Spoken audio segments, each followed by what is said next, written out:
BA भाग पहला semester पहला विशा पंजाबी इलैक्टिव के समूह विद्यार्थियों का पंजाबी इलैक्टिव की ऑनलाइन क्लास में स्वागत है।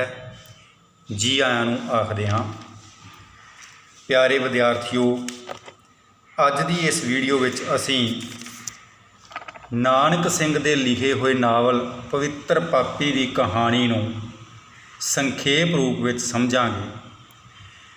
इस तो अगलियां वीडियो विच इस संखेप कहानी नूं ही विस्तार रूप में समझाया जाएगा।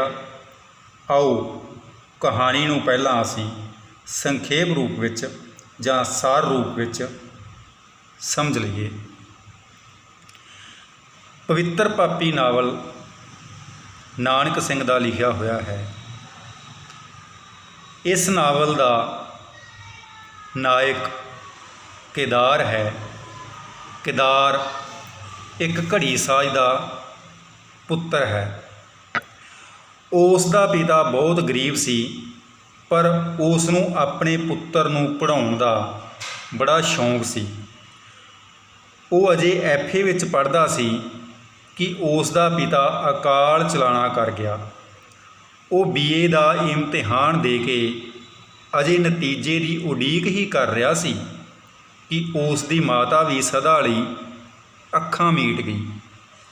उस वेले केदार की उम्र कोई 21 ਜਾਂ 22 साल की ही होवेगी।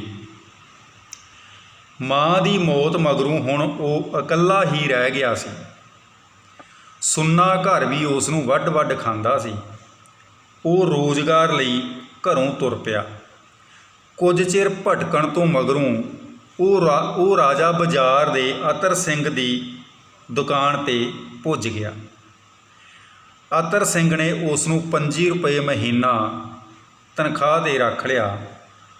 उस दे लगन नाल पन्ना लाल की नौकरी उत्थों हट गई। अर्थात अतर सिंह ने पहले कारीगर पन्ना लाल नूं दुकान तो हटा दिता। हुण पन्ना लाल ने केदार नूं एक चिट्ठी लिख के सराप दिता ते आख्या कि उसने उसके परिवार नूं बर्बाद कर दिता है। ये पढ़ के केदार बड़ा दुखी होया अते उसनूं पन्ना लाल दे दुखी परिवार ते तरस आया। पन्ना लाल नाल होए इस अन्याय नूं दूर करन लई उसने उसके परिवार नूं गलत बयानी करके अते अपनी सारी तनख्वाह दे के उसके परिवार नूं पालना शुरू कर दिता। पन्ना लाल दे परिवार नूं बहुत सारियां आर्थिक मुसीबतां भी आईयां, जिन्हां नूं केदार दूर करदा रहा। पन्ना लाल दी एक कुड़ी वीणा विआहण वाली सी। उसदे विआह दी उसदी माँ माया नूं बड़ी चिंता सी। लैण देण लई काफ़ी रकम की लोड़ सी। केदार उसनूं आखण लगा कि वो उसनूं ही अपना पुत्र समझ लवे। उसनूं माया की हिक ते अपनी सकी माँ के प्यार वर्गा निग मिलिया। पन्ना लाल की धी वीणा नूं पढ़ाउणा भी केदार ने शुरू कर दिता। वीणा नूं पढ़ाउंदियां पढ़ाउंदियां केदार दा उस नाल प्यार हो गया, पर वीणा उसनूं वीर जी कह के बुलाउंदी सी। इस गल बारे केदार दे मन विच एक जबरदस्त खिच्चोताण पैदा हो गई, क्योंकि केदार दे मन विच उस पासों पत्नी प्रेम की इच्छा सी। फिर भी वीणा उसनूं वीर जी ही मनदी रही। हुण केदार सबर का घुट भर के बैठ गया। वीणा का विआह हो गया।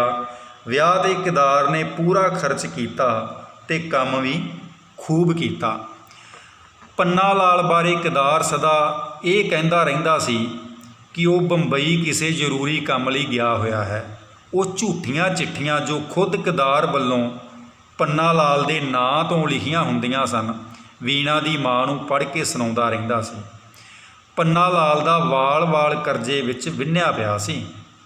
उसका सारा समान करजे विच कुरक ਹੋ ਜਾਣਾ ਸੀ।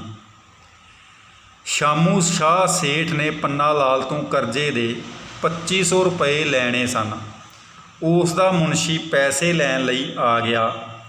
ਉਸ ਵੇਲੇ ਕਿਦਾਰ ਸੇਠ ਦੇ ਦਿੱਤੇ ਹੋਏ 1600 ਰੁਪਏ ਬੈਂਕ ਵਿੱਚ ਜਮ੍ਹਾਂ ਕਰਵਾਉਣ ਲਈ ਲੈ ਕੇ ਜਾ ਰਿਹਾ ਸੀ, ਪਰ ਉਸ ਵਿੱਚੋਂ 1500 ਦੀ ਰਕਮ ਉਸ ਨੇ ਮੁਨਸ਼ੀ ਨੂੰ ਦਿੰਦਿਆਂ ਹੋਇਆਂ ਆਖਿਆ ਕਿ 1000 ਬਦਲੇ ਉਹ ਮਾਇਆ ਦਾ ਮਕਾਨ ਗਹਿਣੇ ਰੱਖ ਲਵੇ।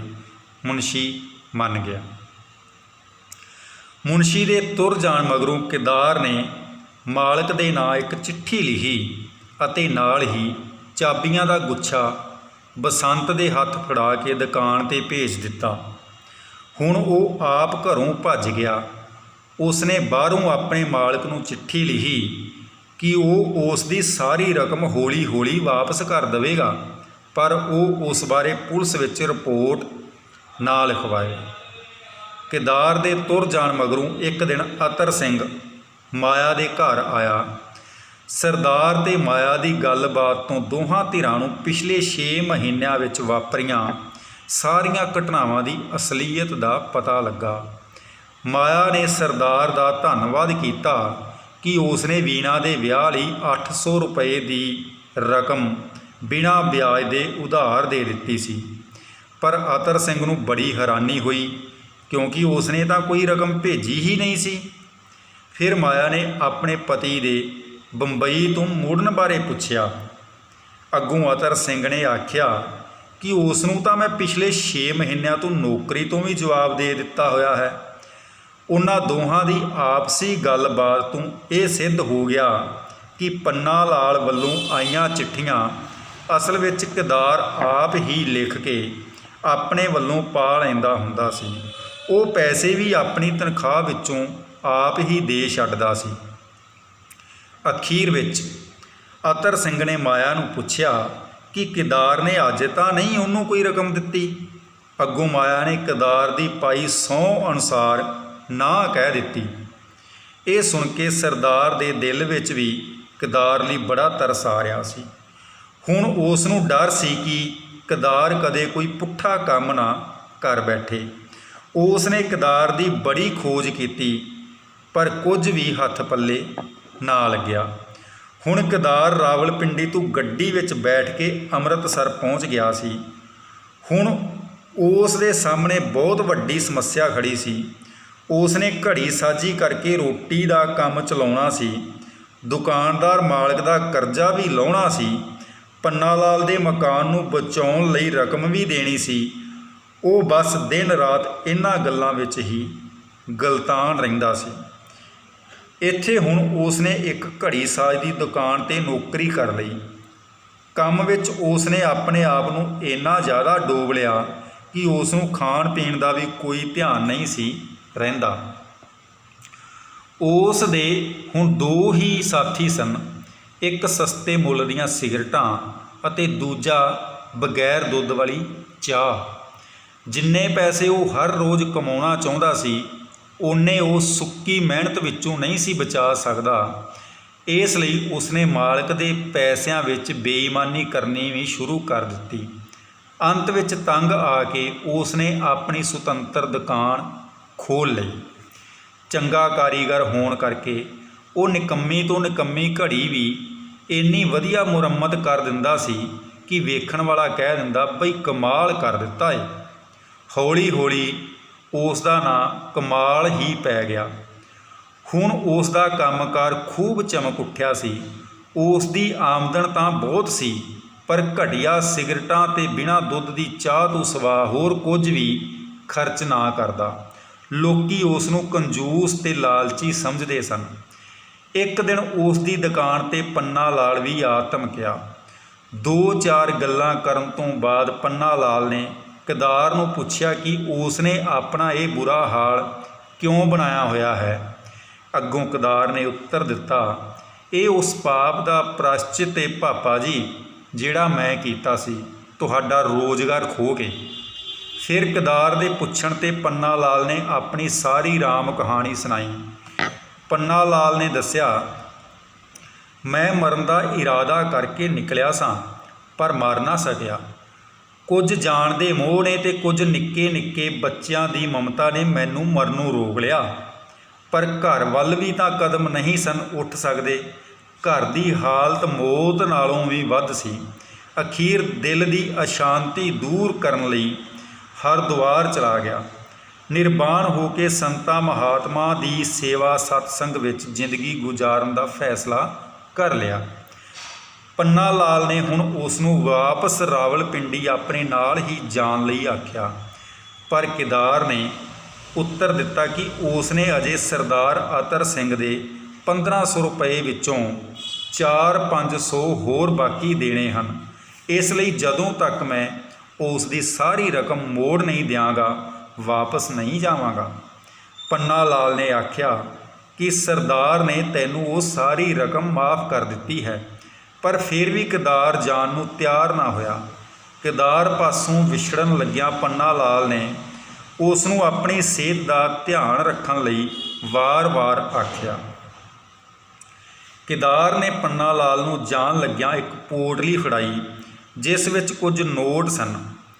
ਪੰਨਾ ਲਾਲ ਨੂੰ ਗੱਡੀ ਚੜ੍ਹਾ ਕੇ ਕੇਦਾਰ ਵਾਪਸ ਮੁੜ ਆਇਆ। ਉਹ ਦੁਕਾਨ ਅੰਦਰ ਵੜ ਕੇ ਮੰਜੇ 'ਤੇ ਲੇਟ ਗਿਆ। ਸਾਰਾ ਦਿਨ ਸਿਗਰਟਾਂ ਤੇ ਚਾਹ ਪੀਂਦਾ ਰਿਹਾ।